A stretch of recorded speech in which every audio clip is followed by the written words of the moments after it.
On Larry King Now, the one and only Whitney Cummings. The funny emerged actually when I interned at NBC Local News in Washington, D.C. with Barbara Harrison, and I got to read the prompter of like the local stories, and you know local news is always like horrific, lead in the water, kids being kidnapped, and I was reading the news to get like a demo reel, and I could not stop laughing, and I realized I can't be serious. Comedy is how I process pain. I was so worried that if I got healthy, I would just be boring, and I am more boring. I am gonna go ahead and say it.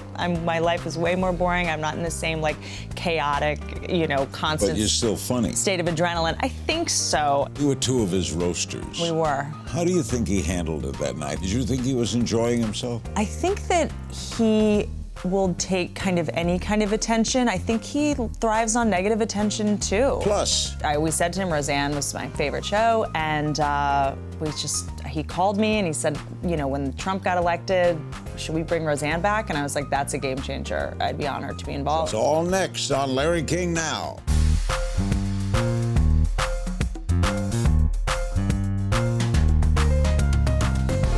Welcome to Larry King Now. Today's special guest is comedian, actor, writer, producer, and director Whitney Cummings. Whitney, of course, created and starred in the NBC series Whitney, also the co-creator and co-writer of the CBS comedy hit Two Broke Girls. Her popular stand-up specials have aired on HBO and Comedy Central, and this summer she made her film directorial debut in The Female Brain. If that's not enough, Whitney's new book, I'm Fine and Other Lies, is available now. We were together on the Trump roast. We were. Who could forget that? I'm trying to every day. You said about this book, I'm not sure what else to say except that you should totally read this if you want to stop being crazy and laugh while doing it. And you call it a self-help book. To help who with what? Great question. You know, it's interesting. You knew me during this time. And I knew you, Whitney. In many ways, in more ways than one. In my late 20s, it kind of dawned on me. I had an epiphany that I was a little bit crazy, and I had kind of a premonition that being crazy, it's not cute in your 30s. Like, you can get away with it in your 20s, you know? Like, everyone wants to, like, rescue you and fix you, but, like, crying in public in your 30s is not a good look. So I went on this journey of going to therapists and reading self-help books, and all the self-help books kind of bummed me out. I was like, why can't these be funny and entertaining, and why do they all have to make me more depressed than I already am? So I really wanted to write the kind of book that I wish had been available to me when I was suffering. So this lays it all out. This lays it all out. I was diagnosed with something called codependence, which I didn't know was a real thing. It's kind of a word we throw around. Codependence. It's basically, in layman's terms, it's I can't tolerate your discomfort. I'm really interested in what you think about me. I stay in relationships too long. You have to please. Basically, you want them to like you. You're way more concerned with their feelings than having your own boundaries and your own standards. And I stayed in toxic relationships years too long because I didn't want to hurt the other person's feelings. Did it affect your work?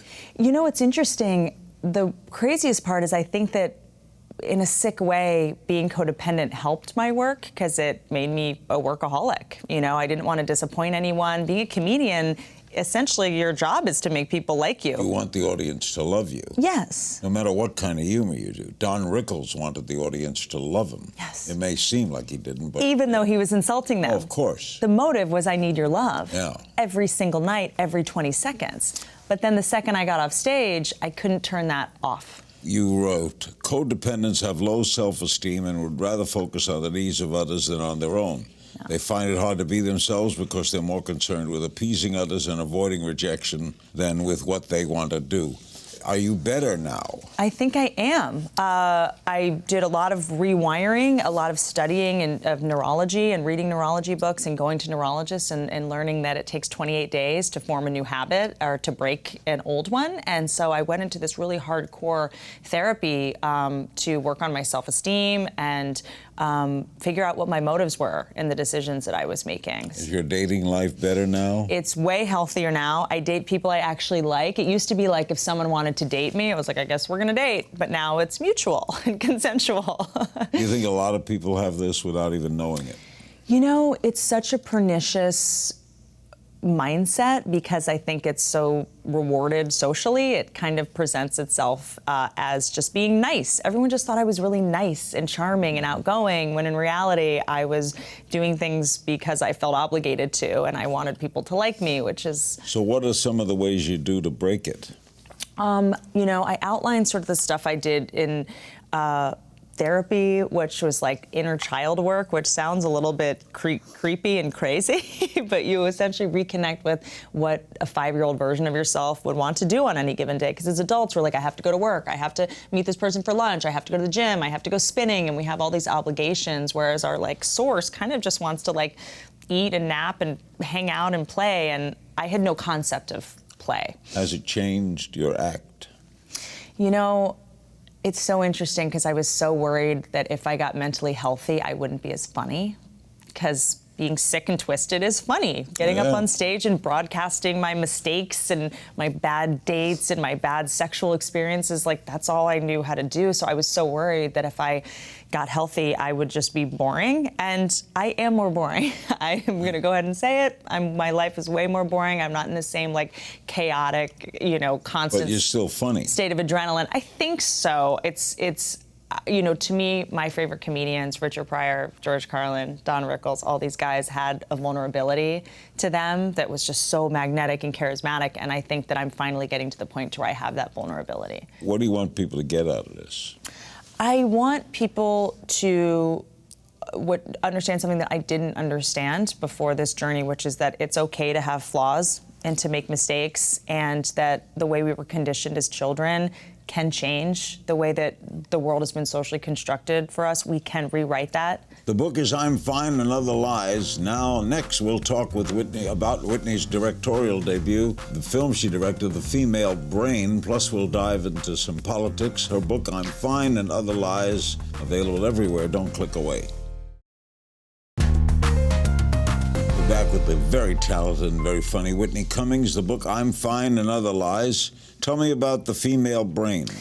Well, when I was in my late 20s and had decided or realized, like, I feel very crazy. Why am I always crying? And men had no problem telling me I was crazy and psycho and all this stuff. And I was like, what is all this? Can't all be me. And I read this book called The Female Brain by Luann Brizendine, and it was all about how our brains are wired and how our basically primal brains sabotage our modern day relationships. You know, jealousy, it's like that served a very important purpose in tribal times. You know, it was, I had to keep you so that you would, own you. I own you, and it's such a there were lions, and we didn't have alarm systems and door locks on doors in grocery stores, so it was like our survival was very tenuous. So I needed to keep you to help me care for this child. So how did this come into a movie? So I basically was reading it, and I felt so much relief of like, okay, a lot of my life is choice, and I can fix a lot of things, but a lot of this is our reptilian brain, and these neurochemicals that are being released explain so much, adrenaline and cortisol, and my amygdala is activated, and it gave me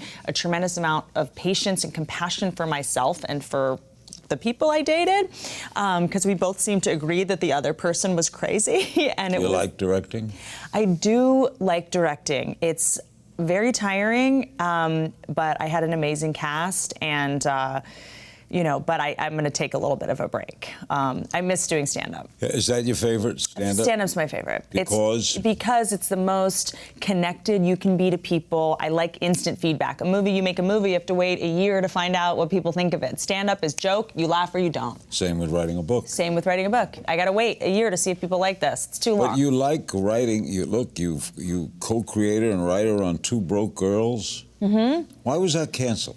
It had been 6 years, which is, I think, a long time. And you know way more about this than I do, but there's all this politics of people owning shows, and so many people are watching shows on computers now, and, you know, so I don't even really know. Why did Two Broke Girls work? I think it worked because we talked about money. at a time where lots of TV shows were basically just about a bunch of rich people who didn't have financial problems, and these were girls in their 20s who were dealing with the minutia of paying bills and getting by, and they wanted to start a business. And I think people really locked into that because, you know, I was watching these shows about girls in their 20s and all they cared about was if the guy was going to text them back. And I was like, that's not how my girlfriends act. They all want to start businesses and write books and get blogs, you know. Women are delaying marriage and they're delaying, you know, having kids. Let's talk about girls who have ambitions. And I think people locked in. You recently tweeted, the news is starting to feel like a bad boyfriend I can't break up with. Yeah. Are you referring to Mr. Trump? You know, every morning I look at the news and I just feel very overwhelmed yet addicted. You know, those relationships that you can't get enough, but you know you have to get out. And that's, I just feel, every time I turn on the news, I feel hopeless and helpless and adrenalized. And we were two of his roasters. We were. How do you think he handled it that night? He laughed, but I never felt that he was really enjoying himself. Really? Did you think he was enjoying himself? He said later, I got paid $1 million for it. Which is how he sees the world, just business deal, business deal. I think that he will take kind of any kind of attention. I think he thrives on negative attention too. I think as long as... Doesn't matter. I don't think he discriminates against the kind of attention. I mean, we were saying vicious things about him and his penis. Sorry, I don't want to say any bad words. And the flaccid nature of it. I mean, what we were talking about was insane. And I think we would have left or just never done it. I think his ego is so strong and acts as a shield against any negative information. So, but does a little bit about his presidency scare you? I mean, I think so many people are focused on him. I'm more concerned about the state our country is in, that so many people thought it was a good idea to vote for him. I'm more concerned with that. I'm more concerned about the millions of people who said yes to him and how much pain and fear they must be in to think that this is a good idea. Or you know more than anyone about television networks, about what they're reading and what they believe. That's really what scares me the most, the gaslighting and the lack of... Do you like roasts? I liked roasts more when I was in my 20s and a little more shut down emotionally. I think now that I've taken off the armor and all of the survival mechanisms I developed as a child, and I allow myself to feel more, it's harder for me. Where'd you grow up? Washington, D.C. Oh, yeah. I lived there 20 years. That's right, I do know that. I lived in McLean, Virginia. I know it well. I lived in Potomac, Maryland. Oh-ho. Oh-ho. Look at us, soulmates. Both wealthy communities. You know what's interesting? Everybody thinks that I come from money because I lived there. Potomac and McLean are... They're pretty fancy, but we did not live in a very fancy area. We were evicted many times. It was not, we did not fit in. What did your father do? He worked in finance. It's unclear. I try not to ask a lot of questions. There's a lot of vagaries. Were you always funny? No.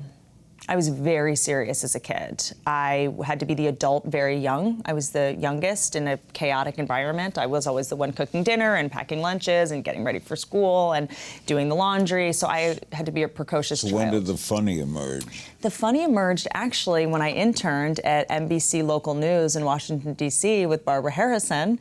And I know you do. And I got to read the prompter of like the local stories, and you know local news is always like horrific, lead in the water, kids being kidnapped. And I was reading the news to get like a demo reel, and I couldn't stop making jokes about really horrific things because that's how comedians... That's all local news. That's, yeah, and all these horrible news stories were coming up and I could not stop laughing, and I realized I can't be serious. Comedy is how I process pain. Yeah, they do 14 minutes of fires, kidnappings, local people, car chases. Horrific. And then they say, we'll be back in a minute, more news on the war. And they like to tease you. They'll be like, is lead in your killing your children? Yeah. We'll let you know after the break. Like, I don't even have children and I need to tune in. Yeah. Yeah. Is there poison? Friday. When we return, now it's all breaking news. And then they have like puppies being rescued. Everything is breaking news now. Everything is breaking news. I think we're just so desensitized to what's actually important. I looked at the news and I don't even know what I'm supposed to be. I'm so overwhelmed. It's like a video game. Watch this. Breaking news. When we return, Whitney will step into the If You Only Knew hot seat. Plus, we'll chat about her executive producing duties on the reboot of Roseanne. Breaking news. Stay with us.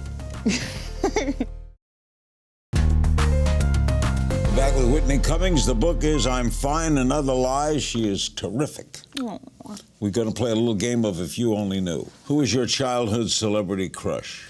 Mae West. I swear to God. Secret talent?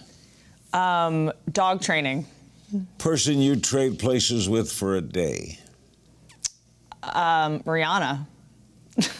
Guilty pleasure?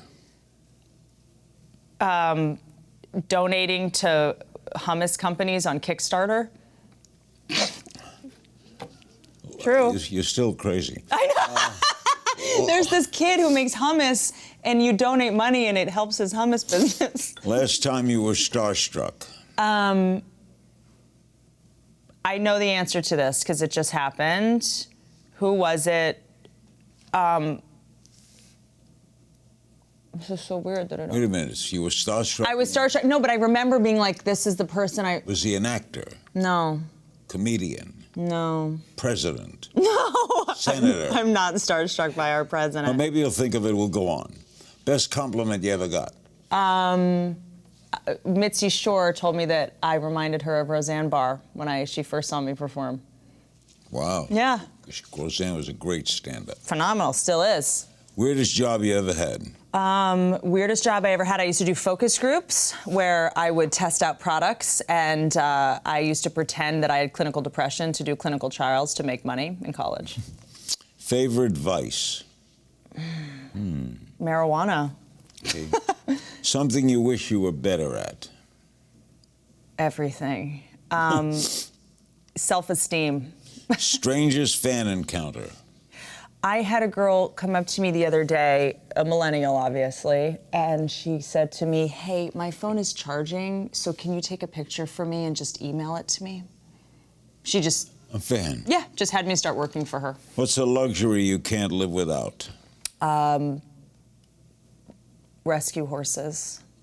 Something you long believed to be true and realized wasn't? That all adults have it together. Tell me something people don't know about you. I feel like I reveal everything about myself. Well, you don't remember who you I don't. starstruck This is awful. You know what? This is what it was. The costume designer for Roseanne. I met the costume designer And you for were Roseanne, and I starstruck. was like, "Oh my God, hi, how are you?" Like I was Speaking like, of that, Yeah. you're executive producer of the 8-episode reboot of Roseanne. Yeah. Has it started? It started. We started writing. We've been writing for 3 months, and we start shooting in a couple weeks. It's going to be 8 episodes? 8 episodes. What network? ABC. How'd you get involved? The original run. Tom Warner and I had worked together, who was, Tom. you know Tom, I'm sure well, and we did a pilot together at HBO, and when all this Trump stuff started happening, we were talking, and I always said to him, Roseanne was my favorite show, and he called me and he said, you know, when Trump got elected, should we bring Roseanne back? And I was like, that's a game changer. I'd be honored to be involved. John Goodman coming? John Goodman, Roseanne. Wait a minute, he died. Laurie Metcalf, he did, but we're gonna scratch the last season. Like a soap opera. Yes, he will be there. All the original Becky, everyone. So there's going to be the scenes in the kitchen and the Everything. same scene. Wild. Same house, same everything. Is Trump in it? You'll have to tune in to find out, but what I will say is that we are putting a working class family on television, the kind that changed the course of history forever. What's it like to work with her? I like her a lot. Roseanne is so unbelievably smart. Oh, boy. Whip smart, incisive, and it's so funny because you'd think I would have been starstruck by her. I'd met her a couple times in comedy clubs, but she comes into the writer's room and she's just like chiming in, has brilliant stories. We did some auditions. She was in the auditions and we were crying. I mean, shaking, crying, laughing so hard. She was going to run for president. She ran. Well, she ran, yeah. She ran. Yes, she did. She's telling me. John Goodman, Al Pacino told me something. Tell me. John Goodman is one of the best actors alive. Hands down. Hands down. But because of his build, maybe we don't think of it that way. I grew up with John Goodman basically thinking he was my dad, fantasizing about it. I remember I grew up with not a lot of money in Potomac, Maryland, and that was the first show that I ever saw them paying bills and having paper cups and an ugly couch, and I was like, oh my God, that's what my life is like, and it gave me so much comfort as a child, and so very regularly, I start crying in the writer's room when I'm writing jokes for Dan. What is the show called, Roseanne? Roseanne. And 6 episodes only? 8. 8. We're gonna do 8. An hour? Half an hour. We're gonna do half an hour multicam, the same way it was. We're trying to replicate the look exactly. When does it start? We don't know yet, next year. We're gonna do it right and not rushed. After the break, Whitney Cummings will answer some of your questions from social media. The book is I'm Fine and Other Lies. We'll be right back. Okay, we're back with Whitney Cummings. The book is I'm Fine and Other Lies. We have some social media questions. At Coeta2003 on Twitter, would you consider stopping with the vagina joke? Oh my.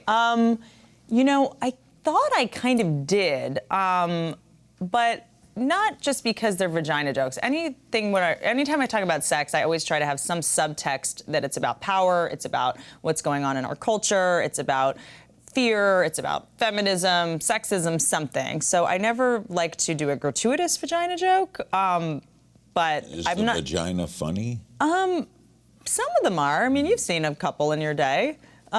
There's always a little bit of humor around sex because it's so uncomfortable and it's where we're most vulnerable, and I don't want to shy away from that. At OLIT Radio on Twitter, do you believe in reincarnation? And if so, what era of history do you feel a strong connection with? Oh, what an amazing question. Who knows? I am kind of obsessed with the 1920s. Like Charleston. Yes, I don't know why. I sometimes... Pre-Depression. I sort of sometimes... Roaring 20s. The Roaring 20s, Mae West, flapper dresses. Prohibition. Yes. That's Speakeasy. Yes, thank you. Al Capone. Yes, those are my people. Do you believe in reincarnation? That's my vibe. Not at the moment. I'm a pretty big science person, but is there proof on reincarnation? I don't think so. No. Okay, then no. Victor Lang on Facebook. What was it like working with Chris D'Elia? Chris is unbelievable. Chris played my boyfriend in my TV show on NBC. I wrote the part for him, with him in mind. We were 2 open micers at the Comedy Store, and I said to him, hey, I wrote a TV show for us. He's very talented. He's incredibly talented and just comic genius, and I fought really hard for him, and working with he's like family to me, and that felt very safe, and I always felt held by him. And also, when you do a show with a live audience, you want comedians in there, so he really just, you know, lights up in front of an audience. At the Javarine on Twitter wants to know, are you free Saturday? I'm not. I'm sorry, I'm doing a stand-up tour, but you can come to my book tour. TJ Seifert on Facebook. Is there an actor you're dying to write for? Ooh, great question, TJ. You know, Roseanne Barr and John Goodman are bucket list. Pretty good. And Laurie Metcalf. Big fan of Laurie Metcalf, and I get to write. Kelsey McCullough on Facebook. What comedies or sitcoms do you watch? Oh, great question. I really like a show called It's Always Sunny in Philadelphia. I love those guys, and it's just this perfect blend of silly and, you know. How do you explain? Because I never got to watch them because I was on at 9 o'clock every night on CNN. Right. Seinfeld. Seinfeld. Unbelievable. Seinfeld, not only is it unbelievable, it gets better when you go back and watch it again. Watch it again. How is it getting funnier? It's insane. I watched his new special. It was brilliant. He's just, and I listened to him on an interview recently. And Jerry always said he was never a good actor. And the cast helped him. Something else that was so interesting is he said he had that rule on the show, no hugging. Yeah. Like, there's no emotion. This is just for comedy. We're not, you know, so many comedies now, they try to be funny, and then they want to have a poignant moment at the end, and then they want to learn a lesson. His whole thing was no hugging and no learning. I'm just going to make you laugh, which Everything came together. And he's like, I'm going to stay in my lane and just be funny. That show's so brilliant. Nancy I also love the Larry Sanders Show. I still watch it. Oh, you know, that was good. Still watch it. And he was wonderful. And The Comeback was phenomenal with Lisa Kudrow. Nancy Sands on the Larry King Now blog. How hands-on will you be for the reboot of Roseanne? Pretty hands-on. I'm running it, producing it with Bruce Helford, who did the original. We have a bunch of the original writers on Roseanne, so I'm sort of like the new person and the fan who's coming in. How long did that run? 9 seasons. This is going to be the 10th season of Roseanne. Wow. Nancy Sands also asked, why is Hollywood so fixated on the reboot of late? You know, I think that there's so many new shows out, and there's so many people you're expected to fall in love with now. You know, all these new characters, all these new actors. I think there's just something nice about nostalgia. Right now we have this person in office who every day is throwing new curveballs at us, and I think there's something really warm and cozy about familiar faces that we know. I think we're all just craving a warm, comfortable place right now. Whitney, you're a delight. Now, I'm codependent too, so I hope you like me. I love you, and I don't want you to read this and get better, because I want you to stay codependent with me. So that we can be crazy together. Yes. A big thanks to my guest, Whitney Cummings. Be sure to pick up a copy of her new book, I'm Fine and Other Lies, available now. As always, you can find me on Twitter at Kings Things. I'll see you next time.